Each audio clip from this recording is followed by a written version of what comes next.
오늘부터 저는 조금 새로운 방향으로 여러분들과 좀 말씀을 나누고 싶은데요. 지금까지는 조금 다르게 느껴질지도 모르겠습니다.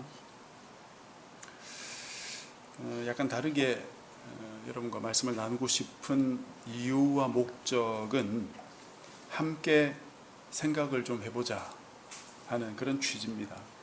다시 말씀드리면 몇 년 전까지만 해도 저는 아마 여러분들이 보통 교회에서 만날 수 있었던 평범한 목사에 지나지 않았을 겁니다. 그러나 이제는 더 이상 제가 그런 목사라고 말할 수 있을까 하는 생각이 저 스스로도 듭니다. 좀 더 구체적으로 말하면 저는 더 이상 여러분께 이렇게 사십시오, 이것이 하나님의 뜻입니다, 이렇게 살면 복 받습니다, 이런 식으로 설교를 할 수가 없다는 말씀이에요. 왜냐? 정말 그러한지에 대한 확신을 저도 가지기 어렵기 때문에, 되돌아보면 확신에 차서 설교하던 시절이 조금 낯뜨겁기도 합니다. 물론 그때는 학교에서도 확신을 가지고 설교해야 된다 그렇게 배웠기 때문에 그렇게 했지만, 그렇게 한다고 해서 확신이 생기는 것은 아니었습니다. 한때는 확신을 가진 척 말하고 행동하고 그러면 확신이 생기지 않을까? 그런 생각도 해봤어요. 그러나 그렇지 않았다는 것입니다. 제 안에 있던 의문이 더 강해지지는 않았지만 그렇다고 이게 사라지지도 않았어요. 하나님과 성경과 기독교 신앙에 대한 여러 가지 의문들은 제 마음속 깊은 곳에 굳건히 자리 잡고 버티고 있었습니다. 저희 이런 범민은 안타깝게도 확신을 중시하는 기존 교회 분위기 때문에 생겼던 것이었죠. 그래서 저는 제 안에 있는 여러 의문을 정직히 직관해 보기로 했습니다. 제가 앞서 여러분과 여러 설교와 나눔에서 언급했던 한 단어, 구도자라는 단어를 기억하실 겁니다. 구도자는 도를 찾는 사람이죠. 여기서 도는 하나님과 신앙에 대한 진리를 가리킵니다. 이 도를 가지고 있는 사람은 도를 찾을 필요가 없을 겁니다. 또 도가 있는지조차 모르는 사람은 도를 찾을 생각조차 하지 않겠죠. 누군가 도를 찾고 있다면 그것은 아마 그 사람은 도가 있다고 생각하고 그 도가 자기 안에는 없다는 것을 인식했기 때문일 거예요. 저는 제 안에 그 도라는 것이 없다라는 사실을 인정할 수밖에 없었습니다. 이 사실을 인정할 때 잠시 번민이 찾아왔지만 그 후에 찾아온 평안은 훨씬 깊고 큰 것 같습니다. 그것 위에 저는 지금도 서 있고 이 평안이 참으로 안정감이 있구나, 그런 사실을 느끼고 있어요. 그리고 더불어 깨닫게 된 것은 역사상 수많은 우리 신앙의 선배들이 걸었던 길이 바로 이 길이었구나 하는 생각을 하게 된다는 것입니다. 수많은 신앙의 선배들은 진리라는 도를 찾아가는 사람들이었고 그 도를 찾는 삶이 그들의 인생이었던 것이지, 그들이 잠시 여행하듯이 도에 발을 넣었다 뺐다가 자기 마음대로 살고 그렇게 했던 것이 아니었다 이것이죠. 도를 찾아가는 삶이란 죽을 때까지 계속해서 이어져 가는 것이지 중간에서 끝낼 수 있는 종류의 삶이 아니라는 말씀입니다. 이런 깨달음 이후 저는 더 이상 이전에 하던 대로 확신을 가지고 설교하는 그런 일은 그만두게 되었고, 그렇게 설교하는 목사님들과도 자연히 거리를 둘 수밖에 없었습니다. 확신을 말할 수 없다면 무엇을 말하려는 것이냐라고 질문할 수 있을 건데요. 진리나 확신 대신에 저는 질문을 던지고 싶습니다. 하나님은 정말 어떤 분이실까? 예수님을 믿으면 천국 간다고 지금도 대부분의 교회가 말하고 있는데 그 진리라는 것이 정말 그렇게 중요한 것일까? 정말 하나님께서 수많은 사람들을 죽이라는 그런 명령을 내리셨을까?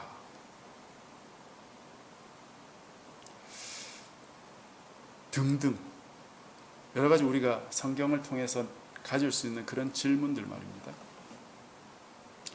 그래서 앞으로 제 설교는 그렇게 길지 않을 겁니다. 왜? 답이 아니라 질문을 던지는 것이기 때문에. 그리고 질문의 힘은 생각하게 하는 것이죠. 생각할 시간을 충분히 또 우리가 가지기 위해서 설교를 길게 할 필요가 없을 것 같습니다. 저는 우리 모두가 함께 생각하는 공동체가 되기를 원합니다. 덮어놓고 믿는 공동체가 아니라 내가 믿고 있는 대로 정말 그러할까? 정말 그것이 옳을까? 함께 고민하는 그런 공동체가 되었으면 좋겠다 하는 것입니다. 그래서 앞으로 제가 이런 유의 말씀을 나누기에 앞서서 제 이야기를 짧게 드린 것입니다. 이 말씀을 듣고 그동안 혹시나 목사님이 좀 이상해진 게 아닌가 그렇게 의심하셨던 분들은 제가 앞에 말씀을 드린 그런 관점으로 저를 봐주셨으면 좋겠다 하는 말씀을 드리고 싶습니다. 그래서 오늘부터 제가 나누고 싶은 이야기는 어쩌면 여러분들이 이미 다 알고 계신 이야기일 겁니다.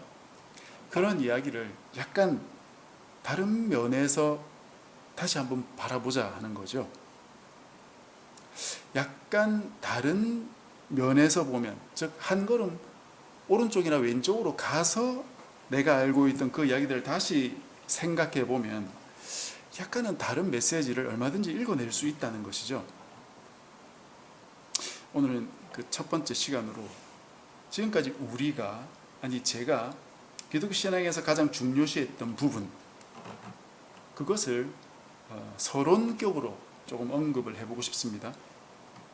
그것은 바로 하나님에 대한 순종이라는 주제. 저는 지금까지 여러분께 하나님 말씀 또는 하나님의 명령에 순종하라고 아마 그 누구보다 강조했을 겁니다. 그리고 그 메시지가 성경 전체에서 가장 중요한 메시지가 아닌가 그렇게 여겨왔습니다. 그런데 성경 안에는 이와 다른 내용이 있다는 사실을 진지하게 생각해 볼 필요가 있을 것 같아요. 즉 성경에는 기계처럼 하나님의 말씀을 따르라는 말씀과 비슷한 정도의 양을 가진 또 다른 메시지가 있는데, 그건 네가 스스로 생각하고 판단해서 옳은 길을 선택해야 한다는 교훈입니다.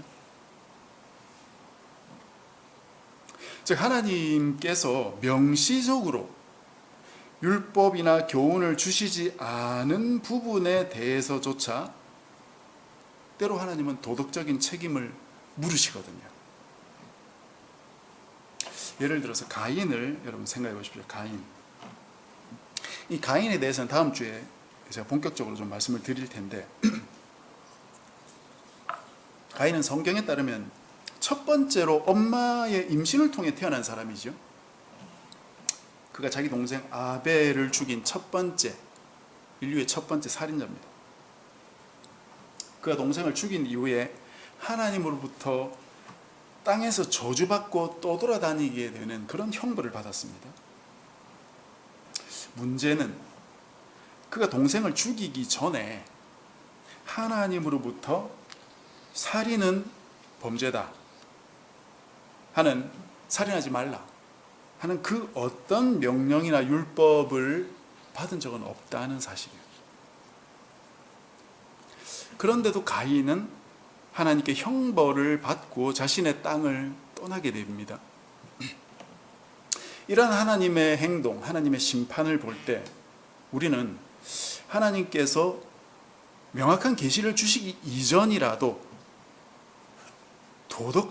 일반적인 도덕적 잣대를 가지고 인간들을 심판하고 계시는구나 하는 생각을 해볼 수 있다는 것입니다. 또 여러 가지 간단한 예를 좀 제가 말씀드려 볼게요. 여러 가지 노아의 세대, 곧 이어지는 소돔성 이야기 여러분 아시죠? 노아의 세대에서는 노아 가족 빼고 다 몰락했고, 소돔성도 역시 롯의 가족 빼고 다 몰락을 했는데, 이들의 몰락의 원인 둘 다 폭력으로 보이는데요, 이들이 그런 주제에 대해서 하나님으로부터 어떤 명령을 받았다는 기록이 성경에 나오지 않습니다. 노아 시대 하나님은 온 땅의 죄가 간영하다, 그래서 내가 홍수로 썰어버리겠다 말씀하셨지만, 그들에게 이런 죄 이건 죄가 된다, 이런 목록표를 작성해서 준 적이 없어요. 그런데도 하나님의 심판은 시행이 되었고, 노아 가족 외에 다른 사람들은 노아 가족만 구원받았는데, 이 노아 가족이 구원받은 것도 이들이 다른 사람들에 비해서 특별히 무엇이 나은지에 대한 명쾌한 해설이 나오지 않습니다. 그렇다면 아마도 이들을 심판했던 잣대, 또는 노아 가족을 구원했던 잣대는 아마도 계시에 의한 것이라기보다는 일반적인 도덕법이 아니었을까, 그렇게 생각해 볼 수 있죠. 또한 성경에는 성과 관련된 광범위한 주제가 등장하고, 그것에 대해 매우 엄격한 보수적인 잣대를 들이밀고 있습니다.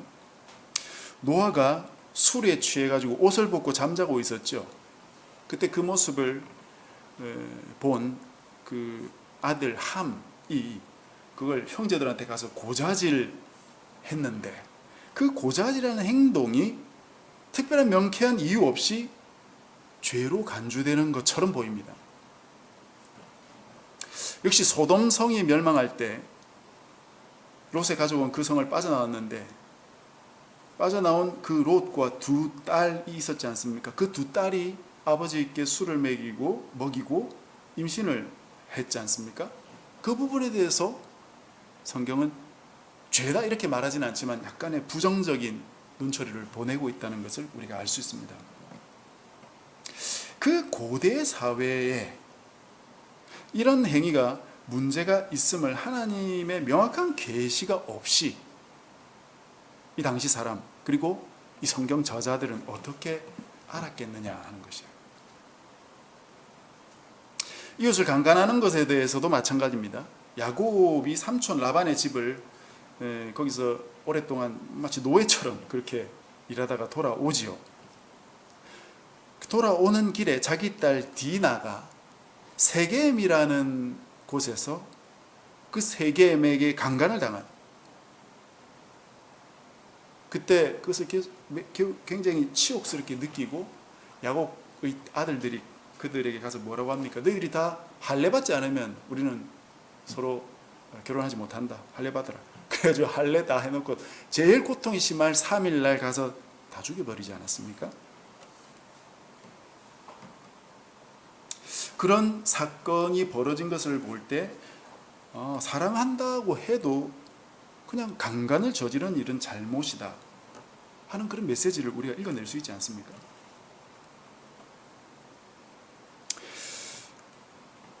또 삼촌 라반이 자기 조카 야곱을 데려다가 노예처럼 부리는 것 역시 성경은 약간 그것이 잘못된 것으로 이렇게 비추고 있고, 마찬가지로 애굽 왕 바로가 이스라엘 백성들이 왔을 때 그들을 노예처럼 부리는 것 역시 잘못이다 라는 그런 전제를 암묵적으로 보여주고 있습니다.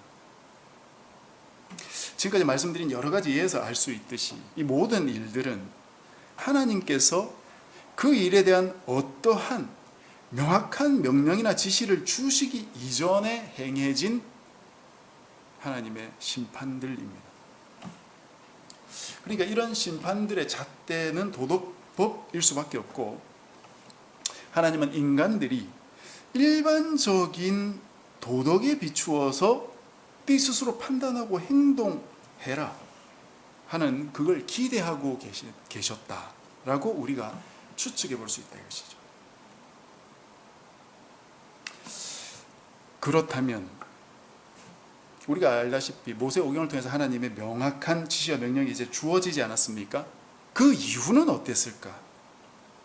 명확한 명령이 주어지고 난 이후에는 그 명령의 잣대로만 하나님께서 사람들을 심판하셨을까? 모세오경이 주어진 이후에는 십계명이나 뭐 레위기 법들 이런 것들에 보면 아주 자세하고 까다롭게 하나님의 법이 서술이 되어 있습니다만, 그것에 따라서 다스리는, 즉 법치, 하나님의 법치가 이루어지고 있습니까? 이스라엘과 유다 내에서는 일반적으로 그러했을 것이다, 우리가 이렇게 생각해 볼 수 있습니다. 그러면 그들이 아니라 그 외의 나라들, 이방 나라들에 대해서 하나님이 심판도 하시거든요. 그건 도대체 무슨 이유냐 이거죠. 우리가 뭐 같이 오랫동안 묵상을 해봤지만 이사야서, 예레미야서, 에스겔서 이런 선지서들을 보면은 여러 열방들을 심판하는 메시지가 나오거든요. 대표적으로 몇 개만 이야기하면, 이사야에서는 바벨론과 아수르 등 이런 열강들이 강해지면서 스스로 하나님만큼 높아지는 그런 교만을 저질렀다고 하나님께서 지적을 하십니다. 그걸로 이들이 주변 나라를 무자비하게 짓밟고 포로로 삼는 그 제국주의, 그걸 심판하시거든요. 예레미야서에 보면 이스라엘 주변에 있던 나라들, 애굽, 블레셋, 모압, 암몬, 이런 나라들이 유다가 멸망할 때 비웃고 그들의 불행을 이용해 가지고 막 자신들의 이익을 챙긴 그것을 하나님께서 비난하십니다. 에스겔서에도 역시 이와 비슷하게 그 주변 나라들을 심판하시는데, 특히 애굽이 유다에 대해서 아주 교만하게 행했던 그런 기고만장한 교만을 지적하세요. 아마 여러분이 그 선지서를 읽을 때 이런 열방에 대한 심판을 특별히 뭐 이상하게 생각하지 않으셨을 겁니다. 그런데 이들은 하나님의 율법의 이응조차도 모르는 이방인이었다는 사실을 생각해 본다면, 이들에 대한 심판이 과연 온당한 것인가? 하나님 과연 어떻게 심판할 수 있는가? 하나님의 율법을 알지 못하는 자들에게, 하나님 계시를 받지 못하는 이들에게 도대체 무슨 잣대로 심판하신단 말인가? 아마도 하나님의 말씀에 따른 심판이 아니라 다른 성격의 심판이었겠죠. 하나님의 계시를 듣지 못한 사람들에게 하나님의 계시를 기준으로 심판할 수는 없지 않습니까? 그럼 무엇이 기준이 될 수 있습니까? 그것은 두말할 필요도 없이 그 당시 사람들이 너무나 당연히 생각했던 도덕법 또는 뭐 자연법, 이런 것이었을 겁니다. 그래서 하나님의 명시적인 지시가 없어도 적어도 큰 틀에서는 무엇이 옳고 그른지를 너희들은 분별할 수 있어야 된다 라는 메시지인 것이고, 그에 따라 행동하기를 하나님은 원하셨다는 것이라고 할 수 있겠습니다. 그렇다면 이제 이 자연법 또는 도덕법, 그것의 내용이 무엇이냐, 그리고 그것이 뭐 모세율법과는 무슨 관계가 있느냐, 뭐 그런 것들도 우리가 살펴봐야 되겠지만, 이런 건 너무 내용이 많고 전문적이기도 합니다. 그러나 우리가 앞으로 조금씩 이런 부분에서 함께 생각을 나누어 보도록 하겠습니다. 정리를 하자면 오늘의 질문은, 하나님께서 명확한 계시를 주시기 전이나 그런 계시를 주시지 않은 이방인들에게는 도덕을 기준으로 심판하셨다고 볼 수 있지 않을까라는 겁니다. 여러분 생각은 어떠세요? 여러분 한 번씩 생각을 해보십시오. 그래서 혹시나 약간 그와 다른 아이디어 또는 약간 추가할 수 있는 그런 아이디어가 있다면 제게도 좀 함께 나눠주시면 좋겠습니다. 그래서 이번 한 주간에 우리가 최근에 해오고 있듯이 덮어놓고 믿지 말고, 질문할 것은 질문해보고 고민도 해보고, 그런 과정 중에서 하나님의 도를 함께 찾아갔으면 좋겠다는 말씀을 드립니다. 그것이 일반적인 도덕 안에도 있을 수 있으니까 우리의 마음을 넓게 열고 우리 주변을 좀 살펴볼 필요가 있겠다 싶어요. 그래서 우리의 이 삶의 현장 속에서 고민하고 답도 좀 찾아보고 찾은 답을 우리가 또 서로 나누기도 하면서 살아가는 우리가 됐으면 좋겠습니다. 그래서 우리가 북쉐어링을 할 때도 좀 더 풍성한 나눔을 했으면 좋겠습니다. 그래서 이런 우리의 또 추구 속에서 좀 더 우리가 하나님 백성답게 살아갈 수 있게 되기를 주님의 이름으로 간절히 축복합니다.